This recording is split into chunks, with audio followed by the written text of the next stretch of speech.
आखाती युद्धाच्या सर्वसामान्यांना झळा बसतायत। छोट्या व्यावसायिकांना मोठा फटका बसतोय।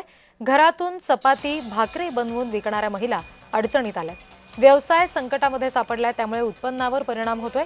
युद्धामुळे उदरनिर्वाहाचा प्रश्न निर्माण झालाय। चपाती आणि भाकरी विकून घर चालवणाऱ्या महिलेच्या भावना आमचे प्रतिनिधी महेंद्र जोईल यांनी जाणून घेतल्यात। बघूया। आखाती देशातील युद्धांचा फटका आता मुंबईतील गृहउद्योगांना पडलेला पाहायला मिळतोय।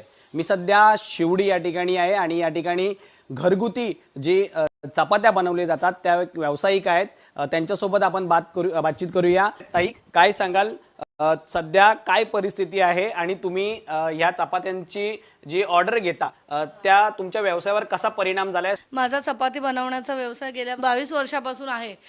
त्या एवढ्या 22 वर्षात कधी आम्हाला सिलेंडरची कधी कमतरता भासली नाही, पण यावेळेस प्रथमच असं झालंय की या युद्धामुळे सिलेंडरची कमतरता आली, त्यामुळे आमच्या गृहउद्योगावरती खूप परिणाम झाला आहे। आमच्या जवळजवळ 2,500 ते 3,000 चपात्या डेली जातात।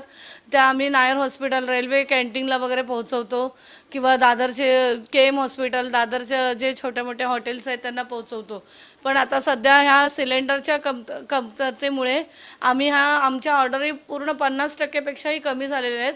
2,500 ते 3,000हून आमची संख्या आता 1,000 पण नाही राहिलेली आहे चपाती बनवण्याची संख्या। तुम्ही म्हणताय की सिलेंडर आता संपत आलाय, तुम्ही ऑर्डर केली आहे का आणि तिथून काय तुम्हाला रिप्लाय आलाय? आम्ही ऑर्डर केली आहे, पण तिथून आम्हाला रिप्लायच नाही। ते सरळ बोलतात की आम्हाला आता सध्याच नाही आहे सिलेंडर, जेव्हा आलं तेव्हा आम्ही देऊ। आता सध्या खूप कमी आहेत आणि तुमचे ऑलरेडी 12 झालेले आहेत सिलेंडर, त्यामुळे आम्हाला आता देतच नाही आहेत ते सिलेंडर।